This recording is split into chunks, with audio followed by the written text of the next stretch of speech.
Masjid Tengku Syek Gelumpang Minyak adalah salah satu masjid tertua di Kabupaten Biren. Masjid yang terbuat dari kayu ini sudah berumur ratusan tahun.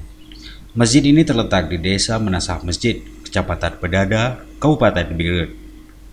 Masjid kayu ini didirikan sekitar tahun 1813 Masehi. Masjid ini terlihat sangat unik karena terbuat dari kayu yang diikat dengan tali ijuk atau tali dari pohon aren. Selain itu juga dengan ukiran yang unik dan pola pembangunan masjid ini tidak digunakan paku, yaitu dengan pengoboran dan dimasukkan kayu dengan cara tradisional. Masjid ini tidak hanya digunakan untuk ibadah saja, namun juga digunakan untuk berunding pada masa kolonial Belanda. Muhammad Jamil, salah seorang warga yang mengetahui sejarah masjid itu, mengatakan, masjid ini menurut rencana kala itu hendak akan dibangun di tempat lain. Namun tiba-tiba dengan sendirinya kayu berada di Desa Menasah Masjid. Sehingga setelah kejadian itu, dengan jalan mufakat dibangun masjid ini di desa tersebut.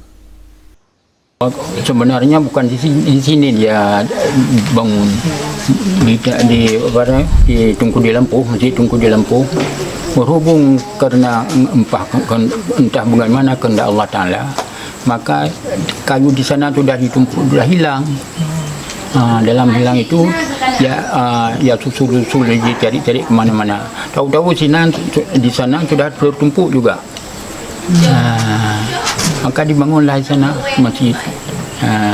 Masjid namanya kampung ini masjid juga, kampung masjidnya. Terakhir digunakan tahun 1980. Sudah itu pindah ke masjid sana, ke masjid baru, pakai tali hijau. Sekarang sudah ada juga, masih ada sedikit lagi kan, sudah putus, sudah lama kali, lebih dari 200 tahun.